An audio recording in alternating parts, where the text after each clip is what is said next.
Hello, hello, and welcome in everyone to another edition of Titan Talk. Hope everyone is having an amazing Monday. I'm Isiah, Killgoon here as usual. We're going to ride things out solo today, but we've got a good amount of stuff to come over because closed Alpha 5, the plan is to release that to live servers tomorrow. Tomorrow morning, yeah. So the exact time still TBA as we get through a few final steps here, but everything's looking good. Should have it out to everybody in live tomorrow morning. Yep, so look forward to seeing everybody's plays with Ra and Sobek. But today we're going to just do a quick little overview of patch notes for Closed Alpha 5. They're actually live now on SMITE2.com. If you want to pull up patch notes, follow along with us. Going to go over some of the features in the update, some of the bug fixes, some of the known issues, cover a couple things, and then just do some community Q&A with you all. So yeah, we showed off Ra and Sobek on Friday's show. So if you haven't seen that, recommend to go check the VOD on YouTube or here on Twitch and see the cool things they do. We'll talk about them a little bit here, but if you want to see them in action, check the VODs from last week. Absolutely. Well, I'm going to bring up the handy dandy laptop here, pull up Smite, Closed Alpha 5, patch notes on the website, looking pretty. All right, so let's just start off with general changes in Closed Alpha 5. I'm just going to read down the bullet list and feel free to interrupt me if you have any insight, Definitely. any context on some of the stuff. So we've updated spawn placement, spreading logic, and visual animations for healing numbers in the UI to make them a little bit less obtrusive whenever you're getting those tick heals triggering a lot at once. I know I saw some people meme about like the 5, 6, 7s like all up in a line. And yeah. I think we did a pass on the damage numbers so that they looked better, and we just hadn't done the same to the healing numbers yet. So now it should be a lot better looking. Cool. We've talked about it on the show before. They're asking if you can zoom in on the notes. Ooh, can you? Absolutely. Boom, boom. Beautiful. Cool. All right, and then I'll get our cameras out of the way here. We've added the ability for players to VGS when the Titan dies. Oh, that's huge. Yeah. Like that has been one of the big things that's missing in the game right now for me, which is, it sounds so dumb, but like when you're really excited about a winning moment, you want to share it with your team, go like, woohoo, woohoo, that last minute VGSing is a huge part of like Smite culture, and it was something that was really missing. So I'm glad that we're going to be having that during the victory screen now. Exactly. Cool. And one thing that was actually added over the weekend but included in the patch notes, we added the match found sound effects pop up whenever you enter in a match after the queue. There's some issues with that got fixed pretty promptly. Yeah. Yeah, I was talking with Dale about this earlier, and he told me that he did some digging, and the way that Smite 1 actually did different volume options for this was the hackiest way ever. It actually had 3 different wave files that played at different volumes. So depending on what setting it was, it would play the quiet one or the middle volume one or the loud one. He's like, I'm not going to do that. I'm going to do it the right way. Yeah. And then trying to implement it the right way. There were a couple issues he had to work through over the weekend. But yeah, you should now be able to change the volume of that as well when it pops up. So if you want a loud alert notification or a quiet alert notification, you can do that. Yeah. We've added... for Spectator, we've added gold and XP timeline charts, so making that spectator experience even better for esports going on. Yeah, and part of that foundational tech was also just adding the ability to do graphs in the UI. Yeah. So theoretically, that work will then now be useful to be able to do graphs in post-match lobby or something in the future. It's not going to be coming tomorrow, but something that we now at least have the tech to be able to get to. Exactly, yeah. Bots added to custom games will now appear during the Godlike lobby. For the match history menu inside the profile will now display more details if you click on a match. I know right now those match IDs show, but when you click it, it doesn't do anything. Should match a little bit more for the Smite 1 style. So if you go into your profile in your match history and you click a match, it'll bring up additional details for you. Yep, you'll be able to see some stats on how the match was and be able to go back and look at those without needing to go to an outside website, which is good, something we needed. Yep. And then this is a big one. We updated the split item store layout for to be a little bit more like Smite 1's old console store. So we've got a video that I'm going to pull up here in a second, but LBRB to select tabs. The text in those is going to show what the previous and the next tabs are. Tabs work like high-level filters for item types, similar to the Smite 1 console store. So you'll see your offensive, defensive, utility, damage, all that stuff. And this store is still supported on keyboard and mouse. So if you want the split store but still playing on keyboard and mouse, that's something that you can still have. Yeah, and this is easy to understate how huge this is for the console player base of Smite. This works basically exactly like you're used to in Smite 1. You can now navigate the item store. You go to a tab. You go down to the stat that you want, and you scroll left to right to find the item that you want. It is so just familiar to people that have played Smite 1, and it's just such an easier way to navigate the store. It's basically like, instead of needing to select filters, those filters are pre-selected, and it's easy to navigate to a pre-selected filter. So it's really a big difference for players. Hopefully you like it.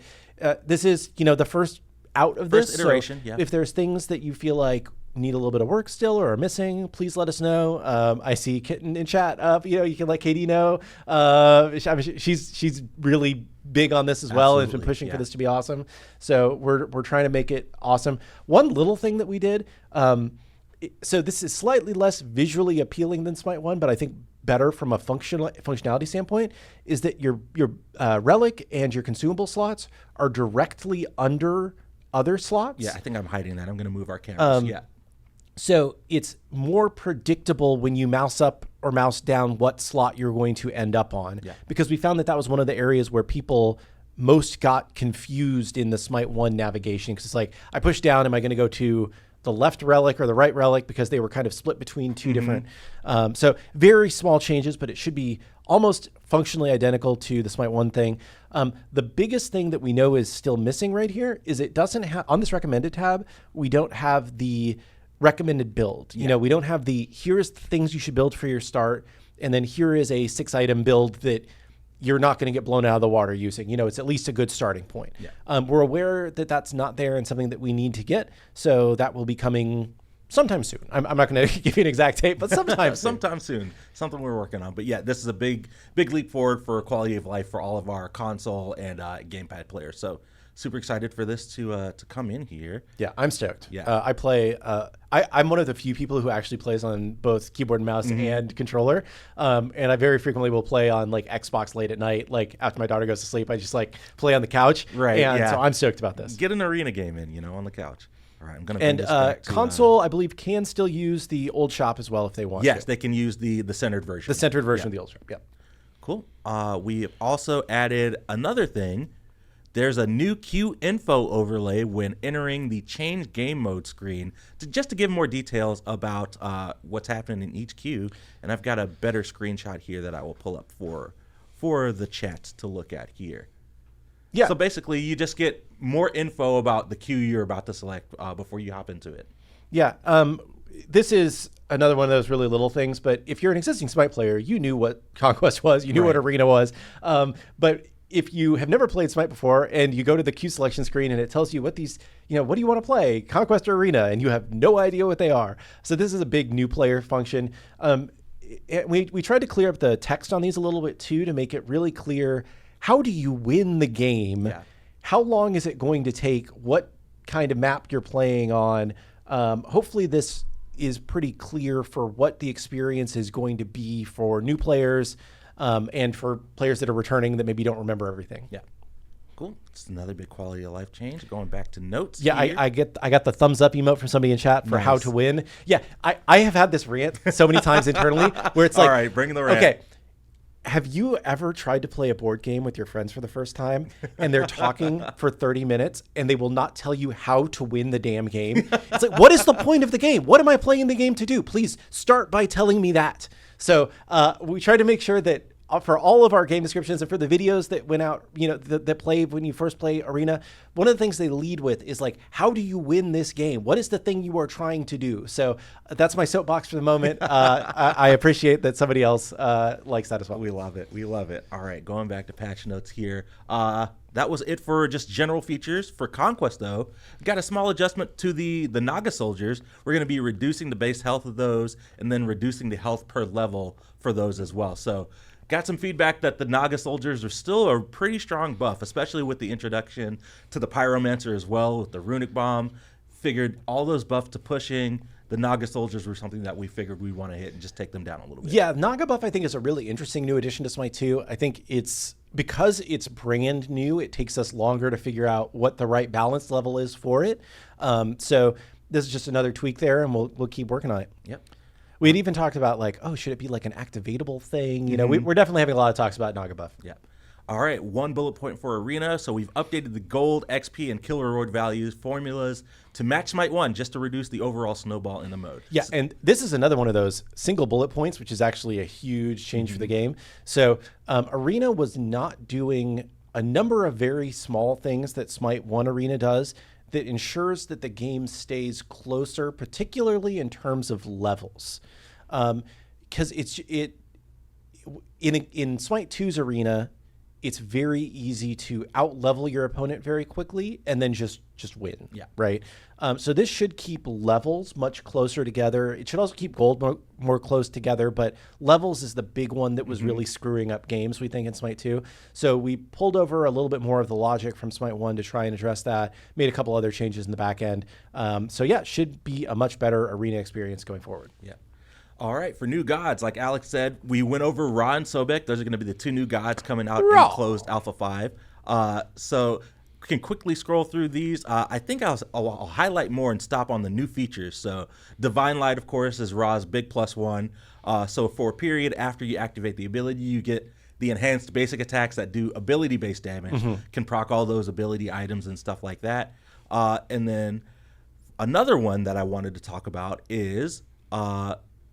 I think it's a little bit farther down, miscellaneous adjustments. So if you're on the reverse end of Divine Light, we've made some tweaks to how the blind works to just be a little bit less harsh for photosensitive people. And I believe we're actually going to be adding a new setting for that as well. Yeah, so there's two kind of versions of this. In Smite 1, if you get blinded by Ra, or Isiah is the only other god that has a blind that works this way, your screen goes to 100% pure white, and it's extremely bright very suddenly. And what we've heard is that this is not just annoying, it's also bad for people who are photosensitive and could be physically painful to them or not be a good experience. So we don't want to do that. We want to make sure that the game is better for everybody.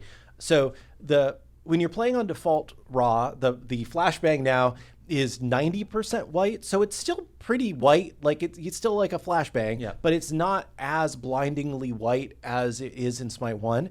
And then we're adding a new feature where you'll be able to go into your settings and change your photosensitivity option to make the flashbang be black instead of white. It'll have absolutely no gameplay functionality. Your screen will be blinded for the same amount of time. It just is what color is the screen going to be blinded to. And this is something that like, Call of Duty, a lot of games that have flashbangs will offer this setting because this is like a pretty important thing to people who are affected by it. So it's just that simple. It just flashes to black instead of to white if you have that chosen. So appreciate all the feedback that we've gotten on that being an issue to people. It was a pretty easy thing for the team to add once we understood how important it was. And we got it in there this morning. So should be live hopefully tomorrow. If not, that'll come in a hotfix shortly thereafter, I would assume. Cool. All right, that's it for Rob. Moving on to Sobek, and we can go through him really quickly. So the big kind of +1s, new features. The first one on Sickening Strike, the 3, now applies that disease that can spread between enemies. So if you hit one and there's another enemy that's pretty close but you didn't hit, that disease will spread, and that disease will do tick damage and anti-heal.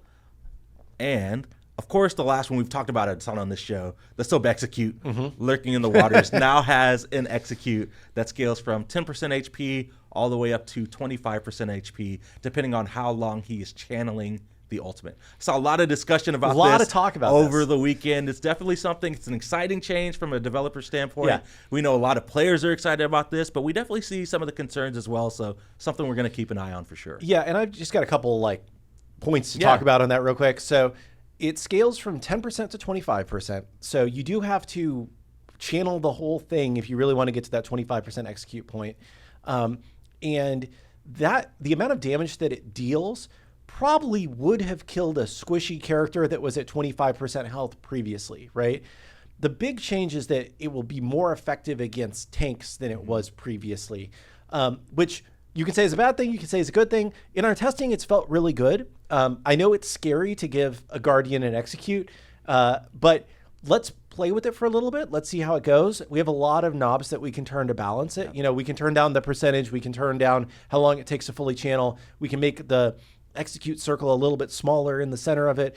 We can do a lot of different things, but it's felt really good in our testing. It's been really interesting, and it adds a new dynamic to Sobek that makes him, I think, even more viable, not just in solo, but even in Guardian, right? Because like a lot of times in Smite 1, sure, he's flinging people all over the place. You know, he's doing anti-heal. He's not really doing too much in terms of the damage if you look at the damage charts. And this gives him a little bit more, if I need to get that kill, I have a way to do it, even though I'm not building any damage items. So it's pretty fun. We definitely are going to be adding executes to every god going forward. I don't think there's a single god in development that has an execute added to them other than Sobek here. So this is kind of a rare case, but it just made a lot of sense to us. And it feels good in playtesting, and we hope it feels good in live too. Yeah, cool. Let's go over just some of the miscellaneous adjustments for Sobek. So the first one, we talked about it a little bit, but his camera is no longer locked after he hits charge prey, so he can turn his camera and see what's happening behind him more easily. This also allows him to turn and attack the enemy as they are flipped, which is a big deal.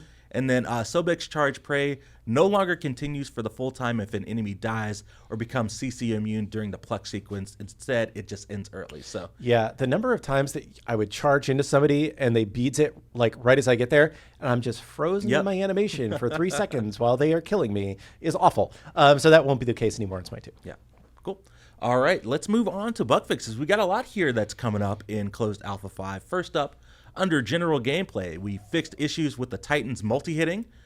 We fixed issues with the death spectator view. Whenever you're viewing an ally using the teleporter, the camera was being zoomed too far out. We fixed god bots getting stuck on jungle camps. And then last up for general, we fixed issues in ranked draft where the countdown sound effects weren't playing when it was a player's turn to pick for the last 10 seconds. So hopefully that helps out players, you know, in queue, maybe alt tabbed out or in the middle of doing something. Streamers paying attention to the chat when they're in queue and stuff like that. Hopefully just get a little bit more awareness of it's your turn to pick. You should lock in. All right, moving on to God bug fixes. Danzaburo up first. We fixed an issue where his passive clones were providing too much lifesteal and other stats if enemy gods killed them. We fixed an issue where his passive clones were stacking the Reaper item. And we fixed the God kills tracker multiplying kills by the number of spawns. That's a funny one. Yeah, that's great. All right, next up, Neith got a bug fix here for her ultimate. Fixed an issue where it wouldn't target the Morrigan or Athena properly if they used their ultimate abilities. So that should feel a little bit better for Neith. For Athena, we fixed issues with her ultimate targeter not appearing immediately on her allies, and we fixed an issue where she could not target Morrigan with her ultimate. We should say the Morrigan. The Morrigan. Yeah, I got to fix those typos. Not just any Morrigan. I know, the Morrigan. Ares is up next. Fixed an issue where his shackle chains were not dealing damage to jungle boss objectives. Soul up next, fixed an issue where she couldn't Aegis during Disapparate. Lots of feedback on this. We've heard that a lot, so that should be feeling a lot better in Closed Alpha 5.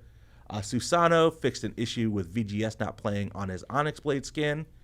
Mordred fixed an issue where he couldn't run through Umoja's ultimate waves from inside with his ultimate. Baron Samdi had a lot of people ask about this. So he fixed an issue where the enemy team could purchase Baron's Brew, and we've also addressed issues where games without a Baron were leaving players able to buy Baron's Brew. Yeah, well, so. this was a surprisingly difficult bug to fix. There was some weird edge cases around it, one of which was very abusable. So it took us longer to fix than we really wanted to, but should be finally fixed now. Yeah, so. should be finally fixed. I know we've had a lot of people ask. And I will answer one chat question here in the middle of this, because speaking of Morrigan, is a redesign of her God Radial in the works. I don't think a full redesign is in the works, but one thing that we are talking about is that the order in which gods appear is different than it is in Smite 1. And we think that that's leading to some of like the muscle memory issues, because like I believe it's your enemy gods are left to right and friendly gods are right to left, or vice versa. Like one of the team orders is flipped on the radial picker. So I think we're going to address that first. I know that we've also had some reports about like if you're on instant cast, there can be some weird you transform into a god you weren't expecting to. Yeah. So we're definitely aware that there are some issues there that we need to clean up. And we are looking at the ult selector. Yeah. Cool. All right. Moving on to UI bug fixes. First up, fixed ranked end of match lobby where SR gains and losses weren't showing on the results page. A known issue with this is the values are overlapping and the text is displaying incorrect rank. but that's something the team knows about and is working on. We fixed the in-a-match lobby God Mastery, counting total worshippers rather than those gained from that specific match. So should be able to track your Ascension passes a little bit better with that change and that fix. We fixed some players that couldn't claim certain Ascension Pass rewards, another big deal that we've gotten a lot of questions about on the show. So that should be fixed up in closed Alpha 5. We fixed the profile ranked season panels not having gamepad notifications. So if you're playing on console with gamepad and you want to thumb around in those rank tabs, you should be able to now. We've also fixed issues where some players couldn't select a role preference. There was an issue where it was showing none. So it was.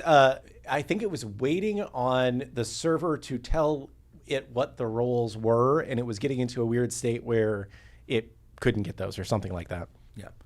We fixed the victory and defeat art at the end of the matches being a little bit too small. That got scaled down recently for an update, so we're just bringing that back up. So if you win, you get that big win, and if you lose, sorry, you're gonna find out. But we've also addressed the call to action system improvements in cases where the notification would get removed. Yeah, that's the little red dots that appear next to a tab if you have something that you need to interact with on that tab, like if you have a new unlock or something. The first pass, sometimes they can get stuck on. They should be much better now. Yeah, cool. Moving on to Spectator. Spectator can now see the game pause notification when players pause in game. And another big one for Spectator, red team active item timers and relic timers now trigger when an item is used. So if you're watching esports over the weekend, you may have noticed that, hey, I can't tell the relic timers and the active item timers for the Chaos team. I want to keep track of that stuff. Should be able to now. So it's a big fix for that. We've also made improvements to black lines on nameplate health bars disappearing at a far distance away. Ranked draft, console users can now see their cursor highlighter when it's their turn to pick. Again, making it more clear for you to, lock in your characters whenever your time to lock in your god. We fixed an issue where leveling up while dead would show HP on the HP bar. Fixed minion HP bars appearing over the escape menu. We fixed the UI video self VFX opacity tooltip being shown twice. And then last but not least for UI, fixed UI healing numbers amounts fading to black. They should now fade out like all other damage numbers. Yeah, they fading to black. They kind of stuck on your screen a little bit longer in your vision. So it's just a mistake. Should be fixed now. Cool. And then last up for Closed Alpha 5 patch notes, we got a couple of known issues we just want to let players know about whenever Closed Alpha 5 goes live. Talked about it a little bit when we were going over the video, but the split console store doesn't have a proper recommended item section yet. It's going to be added in a later patch. And then last up, bots are still not appearing in the match lobby for game modes versus AI, and that'll be coming soon. Yep.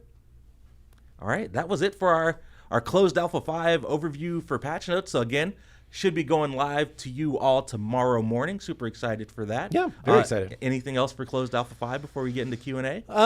No, I think I would just say, this is less than 2 weeks from our last update with Two Gods.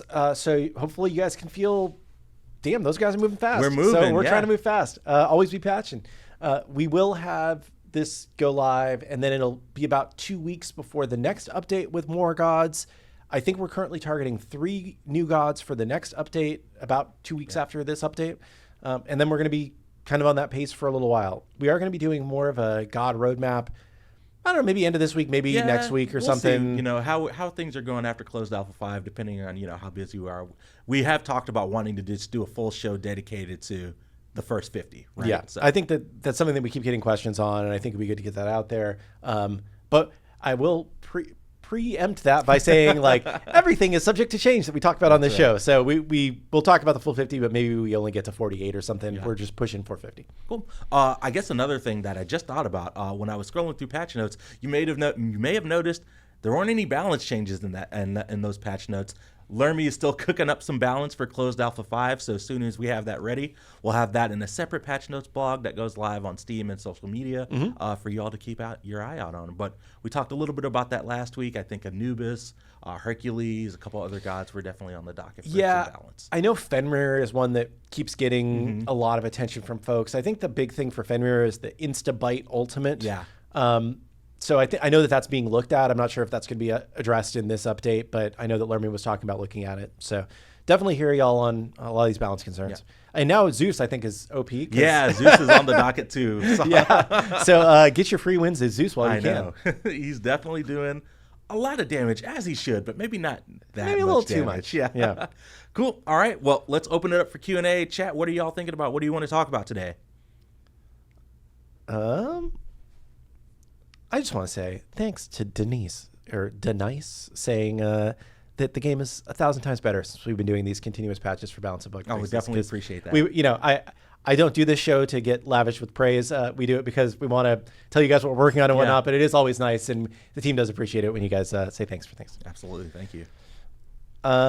The God roadmap, we kind of just touched on that. We're hoping to talk about that soonish, at least for the first 50, but in the next week or two, probably.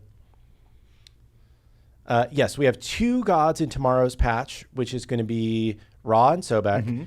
And then the next few patches, at least, will be 3 gods. Or at least we're targeting 3 gods. And then we might get a little bit faster than there. We might change things around a little bit, but that's why we aren't giving you the full roadmap quite yet. Yeah. I think we have confirmed that Nemesis is in the patch after Ra and Sobek. We'll have Nemesis. And plus 2 other exciting gods. I know. We haven't talked about them yet, but maybe we'll talk about them soon. Yes. What is your guys' hair care routine? I need help. I just shave it at that's all. a 1.5, and that's what I do. I just go to the barbershop and tell them, hey, just take it as low as you can and go from there. Yeah. I don't have much hair left, so I just try and make it look like I have a little bit at least. Do we plan to update the suggested builds? Yeah, I think we definitely plan to update the suggested builds at least before free to play or before like a big major update. But things are changing so quickly right now that to update them with every update would be a lot. I would recommend, I know Weekend has a site called, I think, SMITE Source, where he's got quite a few builds on there that are pretty good. They're a good place to start. You can also go into tracker.gg and look up some of the SMITE pros and see what builds they're playing with, or watch the SPL. I know that if you're used to the prevalence of builds being widely available and easy to find in SMITE 1, it's harder right now because there's less of a consensus on what's a good build. But I think that you should also just be a little more willing to experiment right now, because everything can be viable at this state. Some things are better, some things are worse, but we're still working to balance it. Yep. See, Genetics in chat. What's been the most difficult thing internally since swapping to faster patch cycles? I think that's a good question. I think the hardest thing has just been adapting to a new way of working, it's kind of a weird answer, but SMITE has been on this, we know what we're doing 6 months from now exactly pace for so long, because it was a really well-oiled machine. It ran really well for a long time.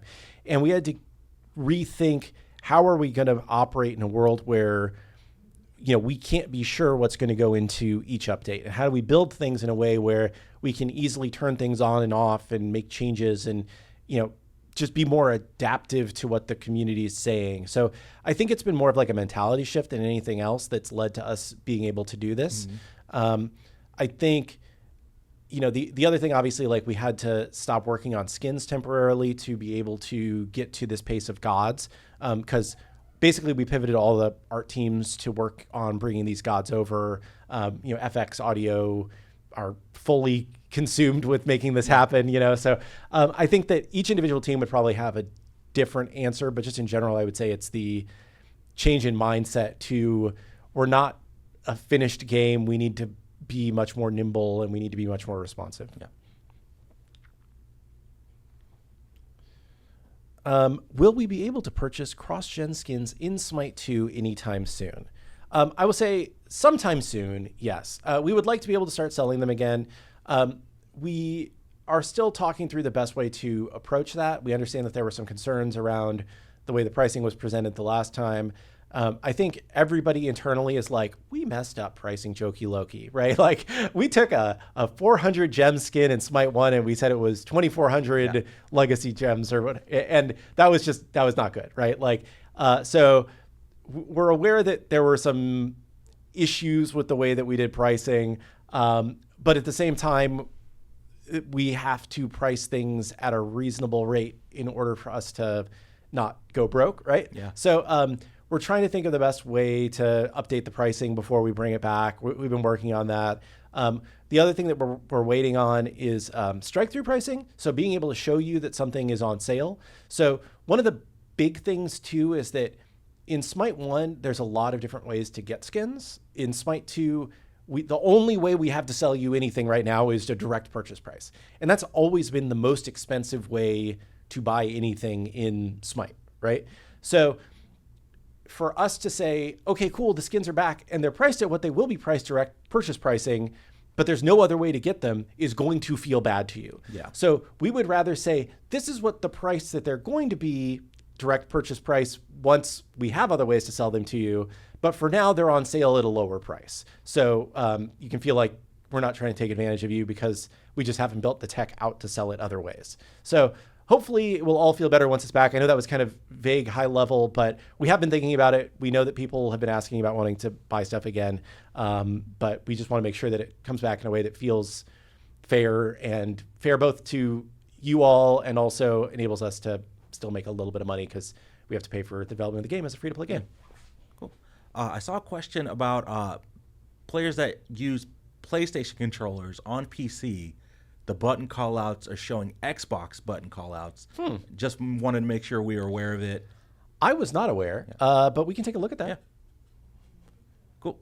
Do you all have a list of maybe 3 skins per Smite 1 god that you would make in Smite 2 when skins get worked on again? So we have, so our monetization lead is a person named Taylor, and we have what we call Taylor's list of skins that we need to bring over based on things that are popular and also things that are achievable. Some skins have unique tech that makes them very difficult to bring over.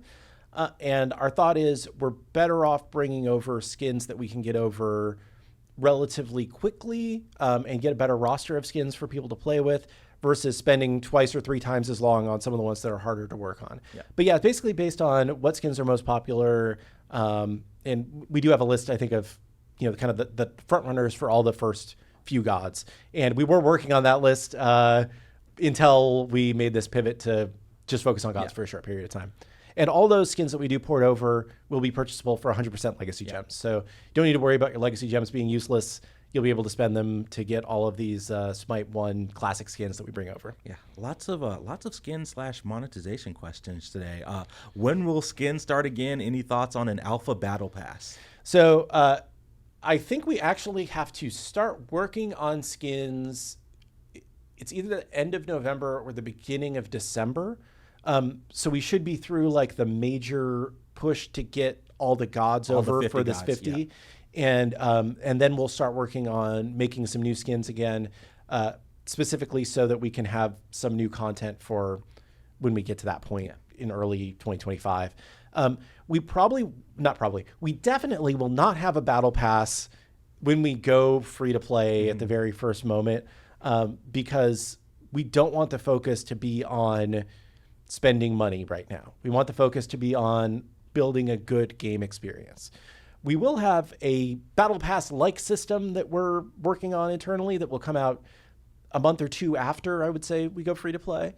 But it's just to prioritize that over some core features that we think the game needs right now in terms of new player onboarding, in terms of spectator and everything else that's asking for UI resources. It's just a hard decision to say, let's build a battle pass system right now when the core game needs work. Yeah. Some recent gods like Danza and Baron have had very small or no nerfs to their CC when ported over. Is that intentional change from the blanket CC nerfs? Sorry, I got distracted by this question about whose picture is that on the left of Killgoon on the shelf with the white hair. I don't know. Yeah, I'm not sure. Yeah. I'm not sure how that ended up there. Sorry. Yeah. Sorry, what was the question you asked me? It was some gods like Danza and Baron have had pretty light nerfs or no nerfs at all to their CC. Is that intentional and kind of a byproduct of like the blanket CC changes that came in Smite 2? Yeah, I think we're still trying to find the right balance for CC. I think that everybody has gotten some nerfs to their CC. We've gone back and we've nerfed Baron's CC more since he was first released.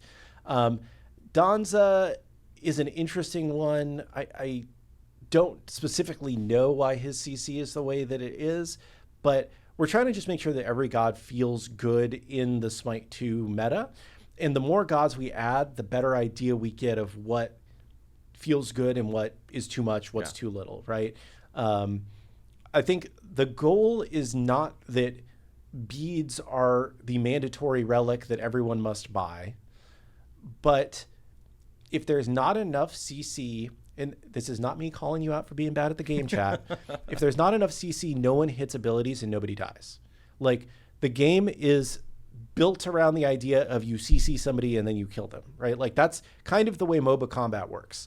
And like a lot of players will struggle to hit basic attacks on gods that aren't CC'd in some way. So it's important that we have some level of CC so that the game stays playable.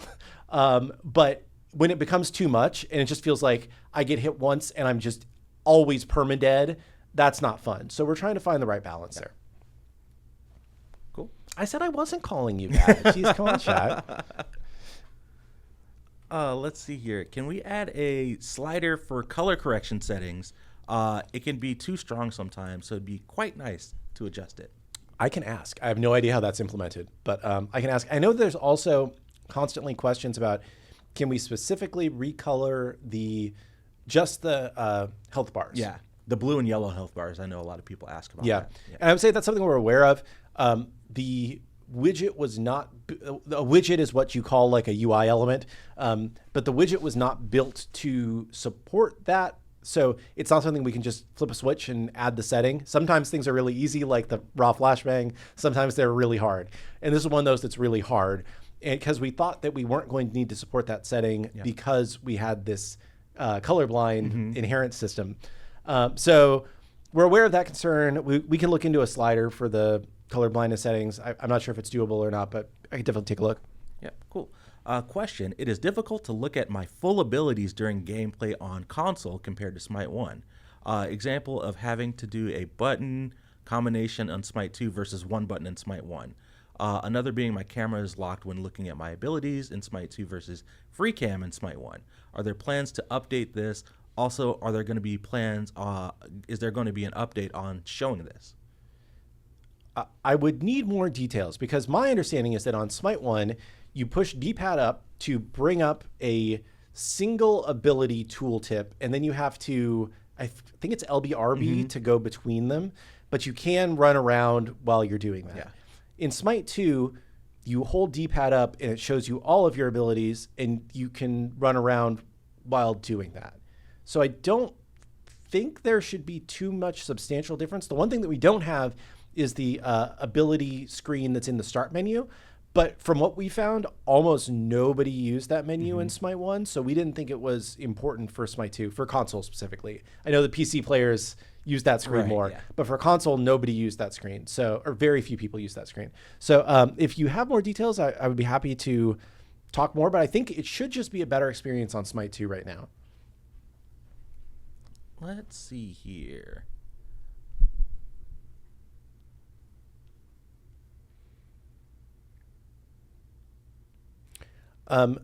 There's one question. When text chat is added, will there be a way to hide it? People I know prefer Conquest without it.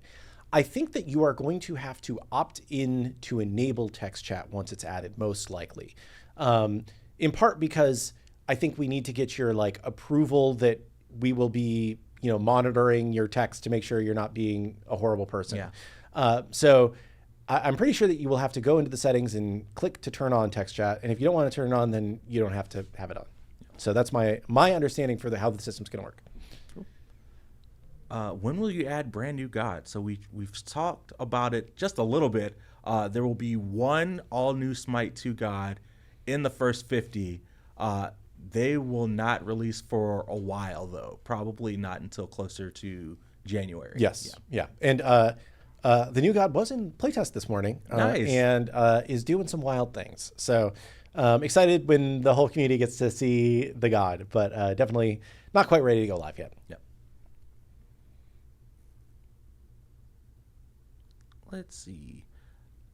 I see someone asking if the monetization lead can come on Titan Talks when we get a little bit closer to bringing back skins. Possibly. Yeah. Taylor isn't Atlanta local, but maybe she can come down for. Yeah, we could probably call Taylor in and have her add some stuff. She also used to do a lot of the cool merch, so I'm sure that she could answer some. She doesn't do it anymore. She's gotten to be busier with the monetization stuff, but I'm sure she could answer some interesting merch questions as well. There was a question, what about SMITE 2 API? Is there a chance that it will be before the open beta? So we kind of have an API right now, but it's not publicly available because it's more difficult to onboard people than the SMITE 1 was. Right. 1.1 was. That was a weird sentence. And we want to be sure that we're not overwhelming our servers and having people doing crazy things with it. Have we started whitelisting other than the tracker.gg? We have not yet. It's something that's on my list to talk about further in a couple weeks, but I know the intention is to hopefully try and get something out by free to play, but it's just a huge arc of work with not only the dev team but the Rally Here crew as well, and like there's some concerns around server load and stuff like that we definitely want to hash out before we start whitelisting other people. Yeah, we definitely would like to get some other a handful of other kind of trusted folks onboarded for it before too long here, but it's not going to be probably as open as the SMITE 1.1 was. Yeah. Scream wants to save the fishnets. We do need to show off the Nemesis sometime here. I don't have it able to pull up. Yeah, I don't have anything. Maybe next show we'll show. We'll get with Ben. And we'll get Ben to pop on and talk for a few minutes on Wednesday maybe. Yeah. Is it reasonable to hope for voiceovers in other languages for the gods? I would say no, it is not reasonable to hope for that. It is surprisingly, maybe unsurprisingly, it's expensive to record voice acting, and not just to record it, but to process it and to hook it up and to get it all good. And it's just really expensive. If we were a massive game, maybe we could consider doing that, right? I think that the most cost-effective way of doing it would be to run it all through some AI voice acting thing or something. But that's not something we want to do right now. So there's just not an easy path to, even just recording the 50 gods base narration. Like Brazil at one point in time had localized voices for some of the gods. And even in Brazil, it wasn't used that much. They used the English voices a lot. So it just wasn't something that we prioritized. Yeah. Let's see here.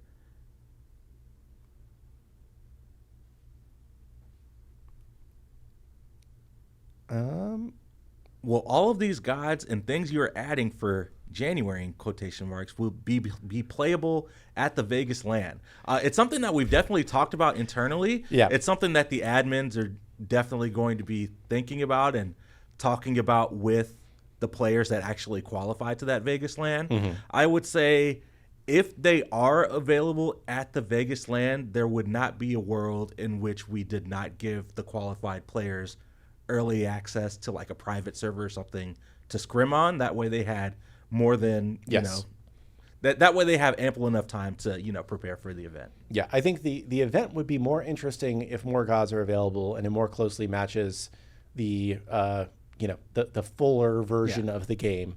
But we would want to make sure that teams had time to play on that. Yep.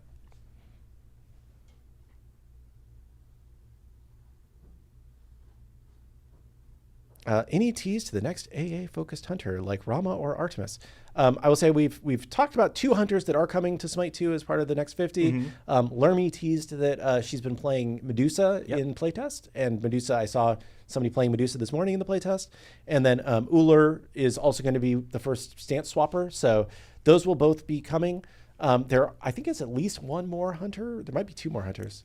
I think there's at least 2 more. We've talked about Cupid on the show before. Oh, Cupid, Izanami. Yep, Izanami's on the list.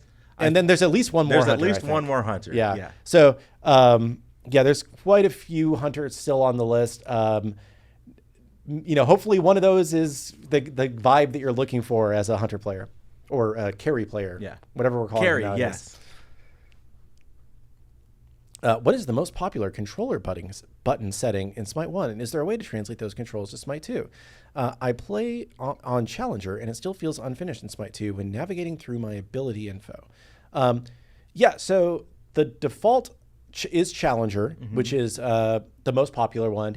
And then Savage is the other popular one. There are a handful of people that use Berserk, I think is the other one. But those are like those three combined to be 98% of Smite players, I would say. There's one really weird one on Smite 2 or on Smite 1 that is like kind of tank controls where it's like you move forward and backwards with one controller and you turn with the other one. It's weird. Yeah. Yeah, so those are the three most popular. We have built-in settings for Challenger and for Savage in Smite 2 already. And one thing that's new for Smite 2 is that you can fully remap your controls on controller. So if there's a button that doesn't feel good, you should be able to change it to something else that does feel good. If there are specific things about Challenger that don't feel good to you, please let us know, because generally I think we feel like it's in a pretty good place as a input default. But yeah, if there are specific things that we need to look at, please do let us know. Yeah. Let's see here. When I go to choose a god in the pregame lobby, you can accidentally swap roles with someone by picking a god as someone sends a role request. Accidentally swap twice. Is there a way to fix this? Sounds like a bug report. That sounds like a bug report. Like a weird timing thing. Whenever you're in the middle of locking in a god and get a trade request at the same time. It's definitely something we can look at. Yeah, definitely take a look at that. Pots sometimes don't go off on Challenger, and that seems to be the only thing so far. Okay, sorry. I was just trying to read if there were any Challenger-specific things. Are there plans for more information to be added in the post-game lobby? For example, a stat that shows like healing reduced or the ability to hover over my mystical meal and see how much damage that item did and stuff like that. Yeah, Max... Well, okay. Yes to the first part, maybe not to the second part. So Max has a list of extra stats that he wants to bring to the post-game lobby. The first step was just getting to the same stats that we had in Smite 1, and then we want to grow it over time. In terms of being able to attribute damage to a specific item, there are some items that we can do that with, and there are some that we cannot.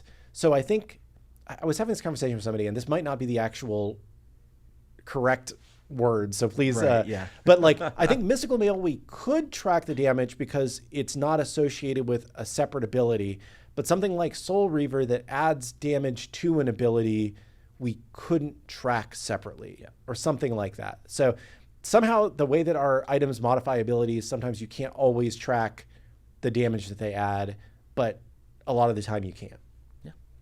Cool. What are your goals in terms of player base for Smite 2?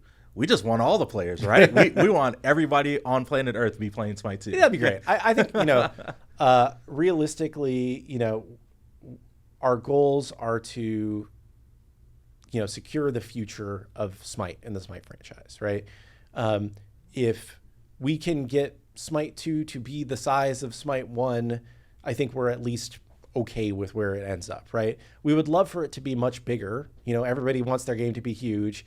But the industry is the way that it is, right? There have been a lot of high profile, good games that failed to find an audience recently, right? So I think that if we can make the best game for the Smite audience, and the Smite audience moves over to Smite 2 with us, and hopefully brings some more of their friends and some more people fall in love with this game and it grows over time, that'd be great, right? I think that I look at games like Hunt Showdown, I think is a great game that shows that you can start and keep getting better and growing from there, versus you look at some of these other games, I'm not going to call out failures or anything, but they launch in day one, they have 8 million players and then they're, down to nothing pretty quickly, right? I think that we see this more as let's start with something that Smite players love. Let's bring the Smite community over and let's hopefully just keep growing from there. Will we be able to spectate high-ranked games while in queue, like in Dota 2? Maybe eventually, but not anytime soon. We do have the spectator stuff is coming along nicely, but being able to maintain your queue status while you're watching another game is definitely new tech that we have not built yet.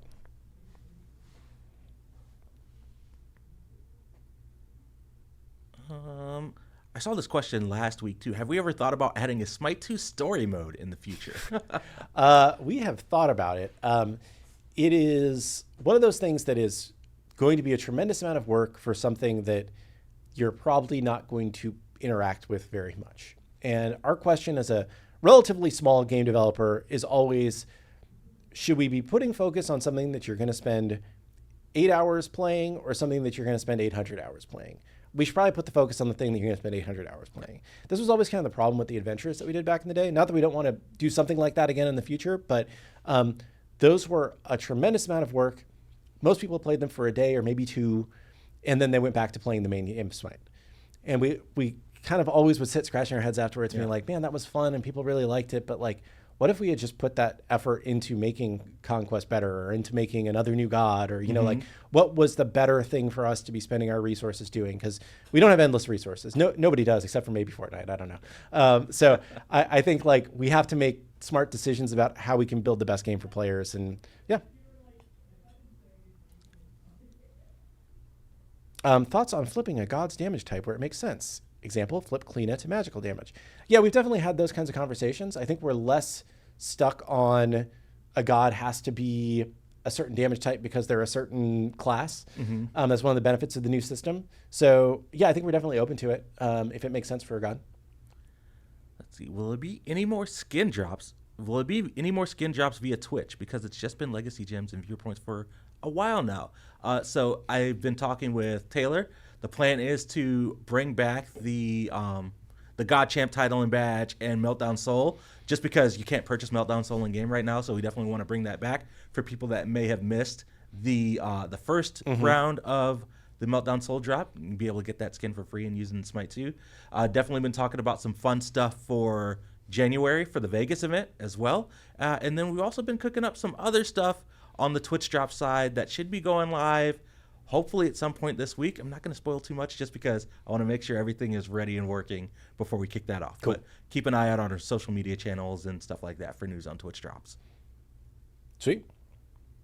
Who's going to be the most complex god in the first 50? Do you know yet?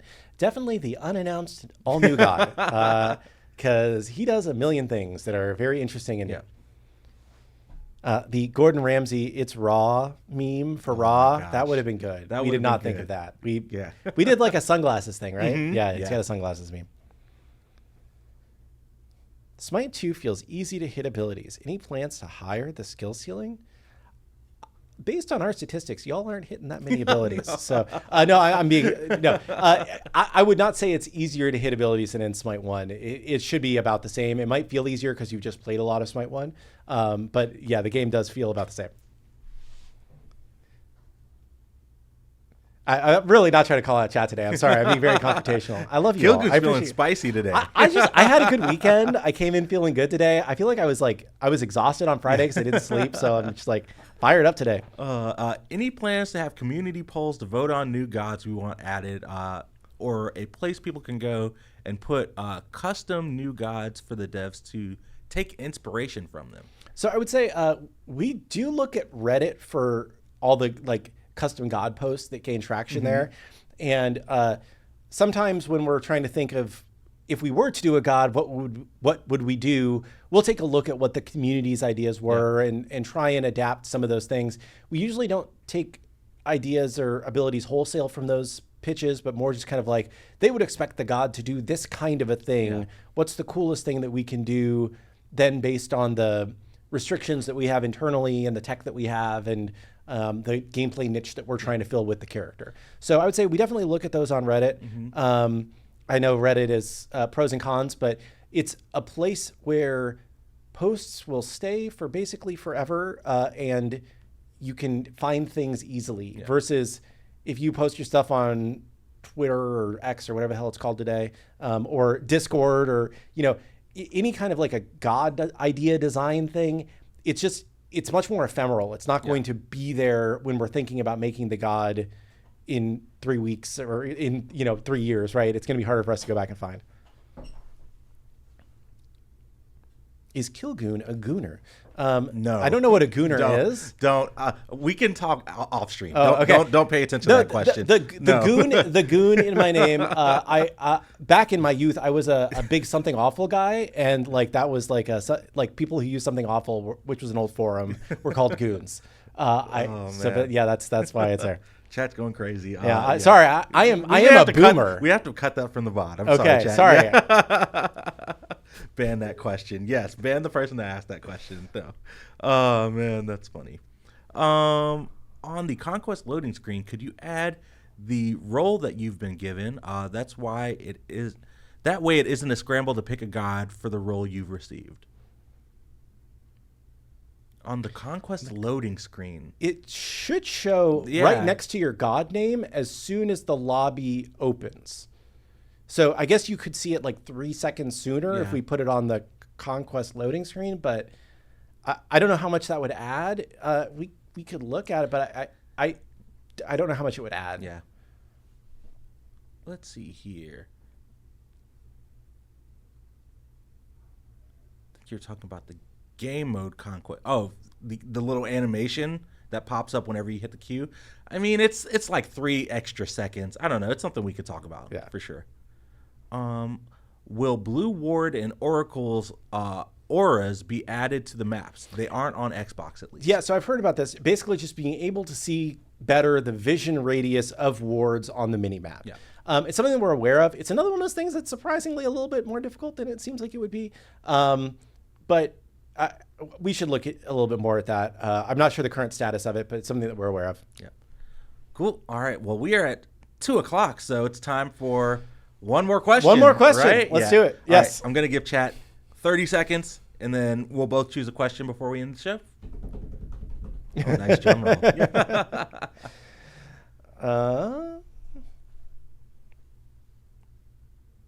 I'll answer this one. I'm going to answer a fun one. Is Khepri soon? I miss my beetle. The person who is working on Khepri sits right next to my desk, and I see Khepri out of my window every day. So Khepri is in development and will be coming relatively soon to the game. That's a good one. All right. I am going to scroll up here.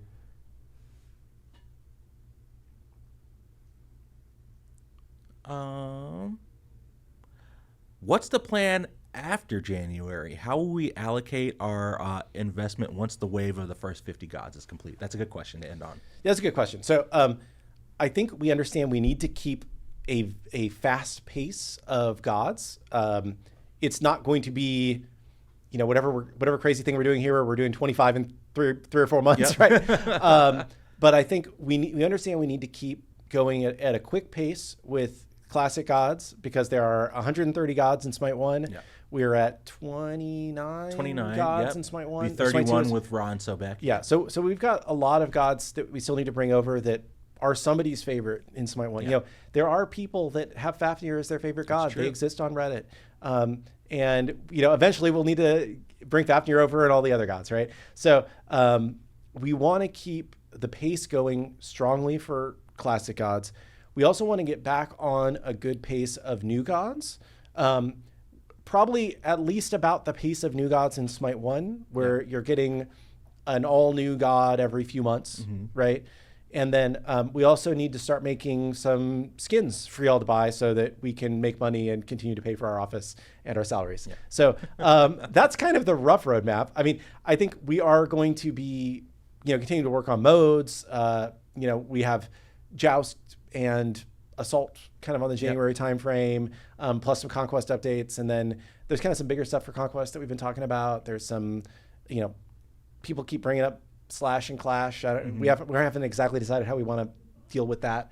But yeah, definitely some like mode stuff that we're gonna need to focus on, and then just kind of continued like balance and improvement. So that's kind of the high level. I would say though, like our plans are very clear as to what we need to do by January. And then after that, our plans are like a little bit fuzzier, but we still have an idea. And then once you get much beyond that, it's like we have we have ideas of a plan or whatever the meme is, right? Like we have thoughts of what we would like to be doing and what we need to be doing, but none of those future plans matter if we don't execute on what we're trying to do right now. So right now the team is super focused on like, let's make the game as amazing as it can be for Vegas. And, you know, it's a fantastic experience. And then we will go from there. Yeah. So cool. All right. Well, I think that wraps it up for our show today. Chat, thanks so much for hanging out. Closed Alpha 5 coming your way tomorrow morning sometime on live servers. Keep an eye out on our official social media channels, Discord, all that good stuff for news on when the maintenance is going to happen for that. Patch notes for Closed Alpha 5 are live right now on SMITE2.com if you want to, you know, read over those and catch up before the servers go live. Go down for maintenance tomorrow, and you'll be able to play with all the cool stuff. So I want to see a Blink 5-man Sobe execute tomorrow. Oh my gosh, it's going to be Send me insane. the clips. Yeah, send us the clips for sure. We'll definitely be keeping an eye out for all the amazing plays you all make. We'll have a survey for Closed Alpha 5 as well that you'll be able to fill out and leave us your feedback. And we're just going to keep patching, so keep an eye out for all the bug fixes, all the balance. They're going to be coming out through over the course of the week as well after Closed Alpha 5 goes live. But until then, we will see you all on the battleground. Thanks so much for hanging out. Hope you all have a great rest of the day. Peace.